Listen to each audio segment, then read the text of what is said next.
Hello नमस्कार दोस्तों, मैं ऋषभ आपके चैनल एजुकेशन फॉर ऑल में एक बार फिर से आपका स्वागत करता हूं। आज हम लोग जो बिहार स्पेशल ज्योग्राफी पढ़ रहे थे उसका मैं अगला पार्ट लेकर के आ गया हूं, जिसमें आज हम लोग वन एवं वन्य जीव के बारे में पढ़ने वाले हैं। अगर आपने इसका पीछे वाला वीडियो नहीं देखा है तो इसका प्लेलिस्ट बना हुआ है बिहार स्पेशल के नाम से, आप जो है जा करके देख सकते हैं। तो चलिए हम लोग जो है वो स्टार्ट करते हैं। बिहार एक मानसूनी प्रदेश है। यहाँ मुख्य रूप से मानसून पर्णपाती वन जो है पाए जाते हैं। तो मानसून पर्णपाती वन जो है बिहार में पाए जाते हैं। इन पर्णपाती वनों को उनकी विशिष्टता के आधार पर दो भागों में बांटा गया है: आर्द्र पर्णपाती वन और शुष्क पर्णपाती वन। आर्द्र पर्णपाती वन उन क्षेत्रों में पाए जाते हैं जहां वर्ष में औसतन जो है 120 सेंटीमीटर से अधिक वर्षा होती है। यानी कि वह क्षेत्र जहां पर 120 सेंटीमीटर से अधिक वर्षा होती है उसको आर्द्र पर्णपाती वन कहते हैं। बिहार में आर्द्र पर्णपाती वन किशनगंज, पश्चिमी चंपारण यानी कि जिसको वाल्मीकि नगर वन तथा नेपाल के सीमावर्ती क्षेत्रों में पाए जाते हैं। ऐसे वनों में साल, सेमल, जामुन, सागवान आदि के वृक्ष मिलते हैं। इसके अतिरिक्त इन वनों में सवई घास, हाथी घास, नरकट, बेंत आदि झाड़ियाँ जो है वो आपकी पाई जाती है। तो बिहार में आर्द्र पर्णपाती वन में किस प्रकार के घास पाए जाते हैं? सवई घास, हाथी घास पाए जाते हैं। अगला है दूसरा नंबर, शुष्क पर्णपाती वन। ये वन उन क्षेत्रों में पाए जाते हैं जहाँ एक वर्ष में औसतन वर्षा 120 सेंटीमीटर से कम होती है। बिहार में अधिकांश भागों में इसी प्रकार के वन पाए जाते हैं। ये वन कैमूर की पहाड़ी, मुंगेर, जमुई, बांका आदि क्षेत्रों में पाए जाते हैं। इन वनों में शीशम, अमलतास, साल, खैर, महुआ, पलास, जामुन, बांस आदि के वृक्ष जो है वो आपके पाए जाते हैं। अगला है कि बिहार में वन्य जीव अभयारण्य। तो बिहार में एक राष्ट्रीय उद्यान तथा 12 वन्य जीव अभयारण्य है, और यह जो है आपका 2022 के सर्वेक्षण के हिसाब से है। पहला वाल्मीकि राष्ट्रीय उद्यान जो है पश्चिमी चंपारण में स्थित है। यह बिहार का एकमात्र राष्ट्रीय उद्यान है। इसमें बिहार के सबसे घने वन पाए जाते हैं। बिहार का एकमात्र बाघ आरक्षण जो है वो इसके अंतर्गत आता है। दूसरा जो आपका बनने वाला है वो कैमूर जिले में बनने वाला है। भीम बांध एवं वन्य जीव अभयारण्य मुंगेर में है। 681 वर्ग किलोमीटर क्षेत्र में फैला हुआ है। तेंदुआ, भालू, सूअर, मगरमच्छ के लिए जो है ये प्रसिद्ध है। गौतम बुद्ध पक्षी विहार जो है वो आपका गया में है। 138 वर्ग किलोमीटर क्षेत्र में फैला हुआ है। कांवर झील वन्य जीव अभयारण्य बेगूसराय में है। 63 वर्ग किलोमीटर क्षेत्र में फैला हुआ है। साइबेरिया पक्षी का आश्रय स्थल है। रामसर सूची में शामिल बिहार का एकमात्र आर्द्रभूमि है।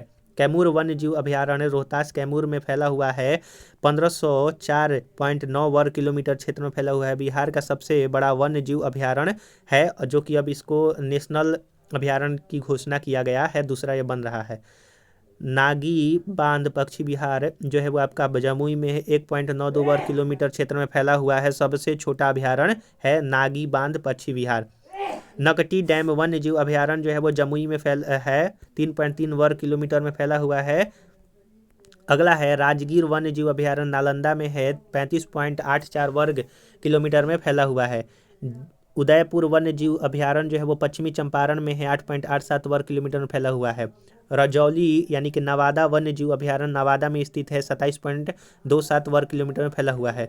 कुशेश्वर स्थान पक्षी वन्य जीव अभयारण्य दरभंगा में है। 29.92 वर्ग किलोमीटर फैला हुआ है। साइबेरिया पक्षी का आश्रय स्थल है।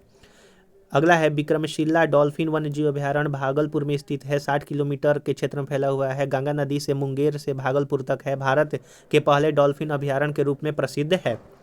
13 नंबर का है कि बडैला सलीम अली पक्षी विहार वैशाली में स्थित है। 1.98 वर्ग किलोमीटर फैला हुआ है। दूसरा सबसे छोटा आपका अभयारण्य है। तो हम लोगों ने यहाँ पर वन्य जीव और अभयारण्य के बारे में पढ़ा। अगला है वन रिपोर्ट 2021 बिहार के बारे में पढ़ते हैं।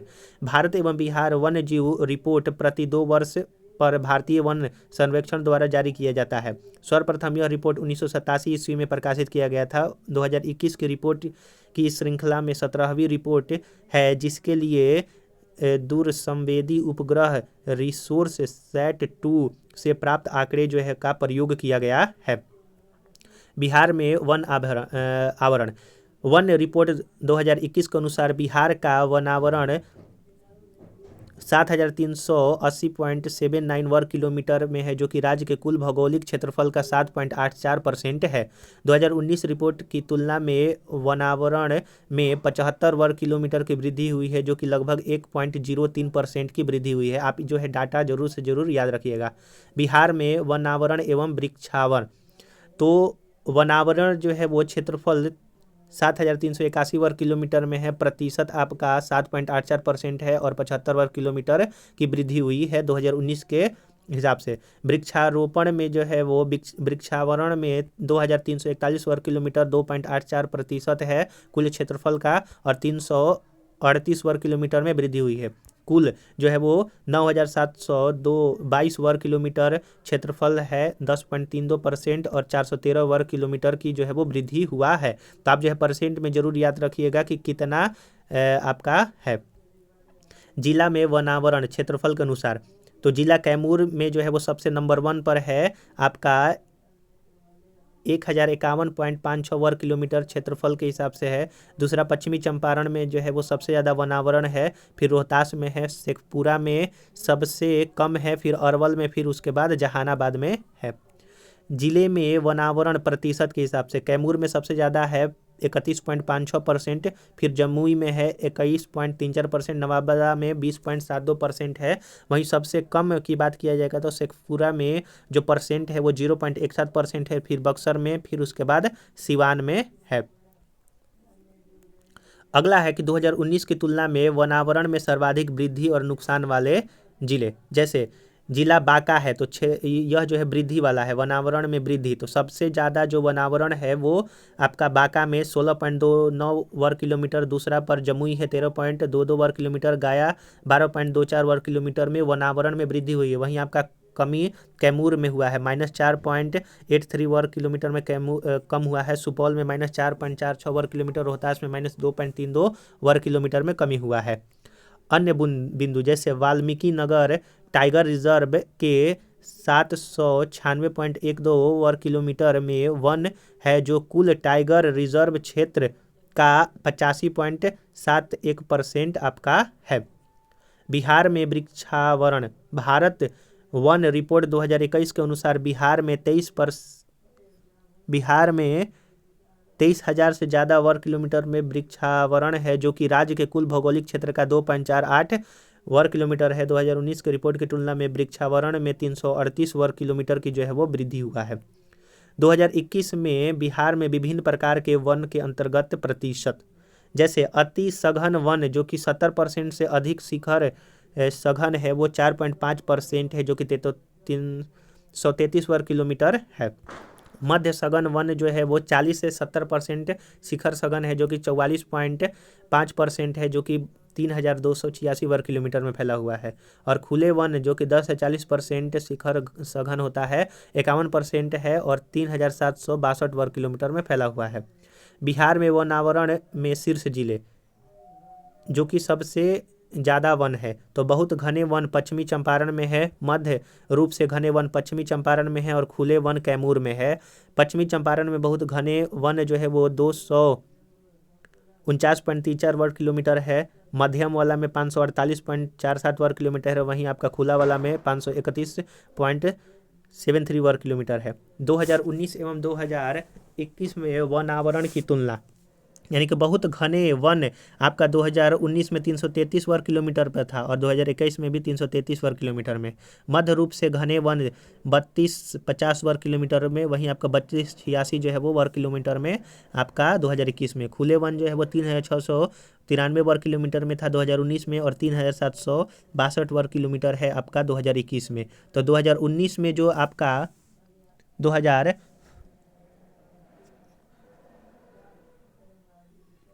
2019 में जो आपका 7306 वर्ग किलोमीटर तक वनावरण था, वहीं आपका जो 2021 है इसमें 7,381 वर्ग किलोमीटर है। नोट में लिखा हुआ है कि 10% से अधिक शिखर घनत्व और 1 हेक्टेयर या अधिक क्षेत्र वाला वृक्षाच्छादित भूमि को वनाच्छादन जो है वो आपका माना जाता है। अगला है कि अन्य महत्वपूर्ण तथ्य, आर्थिक सर्वेक्षण 2022-23 में पर्यावरण आर्थिक सर्वेक्षण 2022 में पर्यावरण वन एवं जलवायु परिवर्तन विभाग के अनुसार 2019 में भारतीय वन सर्वेक्षण द्वारा कराए गए गणना के अनुसार बिहार में वनच्छादन और वृक्षादन 13,896 वर्ग किलोमीटर है, जो कि कुल भूमि का भाग का 14.75% है। संजय गांधी जैविक उद्यान पटना 153 एकड़ में फैला हुआ है। यह उद्यान गेंडा प्रजनन के लिए एशिया का सबसे बड़ा केंद्र है। बिहार के पहले राजकीय पक्षी उत्सव कलरव का आयोजन जमुई के नागी नकटी पक्षी अभयारण्य में किया गया था। राजगीर में जू सफारी की स्थापना जो है वो आपका किया गया है। बिहार में डॉल्फिन रिसर्च सेंटर पटना में स्थित है। डॉल्फिन दिवस 5 अक्टूबर को मनाया जाता है बिहार स्टेट के द्वारा। बाघ गणना रिपोर्ट वर्ष 2022 के अनुसार बिहार में बाघों की कुल संख्या 54 है, जो कि 2018 रिपोर्ट के अनुसार बिहार में बाघों की कुल संख्या जो है वो 31 थी, जो कि आपका बढ़ गया है। अगला है बिहार में आपदा प्रबंधन के बारे में पढ़ते हैं। बिहार एक मैदानी राज्य है जहाँ की मुख्य आपदा जो है बाढ़ है। इसके अतिरिक्त बिहार में सूखा, भूकंप, चक्रवात, लू जैसी आपदाएं भी आती हैं। बाढ़ बिहार के 38 जिलों में 28 जिले बाढ़ प्रभावित होती हैं। इन 28 जिलों में 15 अत्यधिक बाढ़ प्रभावित तथा 13 कम बाढ़ प्रभावित है। तो 38 में से 28 जो है वो आपका जिला बाढ़ से प्रभावित है। उसमें से भी 15 जो है वो सबसे ज़्यादा बाढ़ से प्रभावित होता है, 13 कम। बाढ़ का अत्यधिक प्रभाव उत्तर बिहार में देखा जाता है। बिहार का बाढ़ग्रस्त क्षेत्र भारत के कुल बाढ़ग्रस्त क्षेत्र का 16% आपका है, 16.5%। अत्यधिक बाढ़ जो प्रभावित जिले हैं 15, उसमें से पहला है आपका पूर्वी चंपारण, फिर मुजफ्फरपुर, वैशाली, सीतामढ़ी, शिवहर, दरभंगा, मधुबनी, समस्तीपुर, सहरसा, सुपौल, मधेपुरा, खगड़िया, बेगूसराय, भागलपुर, कटिहार। वहीं जो कम बाढ़ ग्रसित हैं पश्चिमी चंपारण, सारण, सिवान, गोपालगंज, पूर्णिया, किशनगंज, पटना, नालंदा, भोजपुर, बक्सर, लखीसराय और आपका शेखपुरा, जो कि कम बाढ़ग्रस्त है। बाढ़ आने के प्रमुख कारण क्या है? बिहार में वर्षा ऋतु के 2 माह में अत्यधिक वर्षा होती है। उत्तर बिहार की नदियों में वर्षा ऋतु में अत्यधिक जल प्रवाह होने के कारण होता है। बिहार में जल प्रबंधन का अभाव है। तटबंधों का टूटना तथा जल संरक्षण क्षेत्रों में मानव का प्रसार आदि, ये सारे जो है वो बाढ़ आने का जो है वो कारण है। सूखा क्यों बढ़ता है? तो मानसून की अनिश्चितता तथा जल के अवैज्ञानिक दोहन के कारण सूखा की स्थिति उत्पन्न होती है। बिहार का लगभग 20% क्षेत्र सूखा से प्रभावित होता है। सूखे से प्रभावित होने वाले प्रमुख जिले औरंगाबाद, गया, नालंदा, नवादा, रोहतास, कैमूर और आपका मुंगेर है। सूखा नियंत्रण के लिए आधुनिक सिंचाई पद्धति जैसी टपक सिंचाई हुआ, फिर उसके बाद फुहारा सिंचाई हुआ आदि प्रयोग एवं नहर निर्माण का कार्य जो है वो किया जाना आवश्यक है। भूकंप बिहार की भौगोलिक अवस्थिति हिमालय के समीप होने के कारण भूकंप की संभावना को जन्म देती है। बिहार के अलग अलग क्षेत्रों में भूकंप की संभावना के आधार पर विभिन्न जोन 5, 4 और 3 जोन में जो है आपका विभाजित किया गया है। तो जोन भी या फिर जो कि अत्यधिक प्रबलता यहाँ पर आता है भूकंप किशनगंज में है, वो जिला सहरसा, सुपौल, मधेपुरा, अररिया, सीतामढ़ी, दरभंगा और मधुबनी, जो कि आपका नेपाल क्षेत्र से या फिर हिमालय क्षेत्र से जुड़ा हुआ है, वो उसमें जो है वो ज़्यादा आता है। जोन 4 जो कि मध्य प्रबलता है, पूर्वी चंपारण, पश्चिमी चंपारण, सारण, वैशाली, पटना, सिवान, शिवहर। और जोन 3 जो कि निम्न प्रबलता है, गया, औरंगाबाद, रोहतास, कैमूर, बक्सर, भोजपुर और मुंगेर में जो है वो कम आपका भूकंप आता है। वह जिला जो कि नेपाल से सटा हुआ है, वहाँ पर आपका भूकंप ज़्यादा आता है। चक्रवात बिहार भौगोलिक रूप से समुद्री तटीय राज्य नहीं है, लेकिन बंगाल की खाड़ी के समीप होने के कारण बिहार में चक्रवात जैसी आपदा भी कभी कभी प्रभावित होती है। बंगाल की खाड़ी से उत्पन्न होने वाले चक्रवात पश्चिम बंगाल, झारखंड से होकर बिहार के सीमावर्ती जिलों को जो है वो आपकी प्रभावित करती है। अगला है कि चक्रवात से मुख्य रूप से बिहार के पूर्वी जिले किशनगंज, पूर्णिया, भागलपुर, कटिहार, अररिया आदि जिले जो है प्रभावित होते हैं। चक्रवात में मूसलाधार वर्षा एवं तेज हवाओं से जान माल की जो है वो क्षति होती है।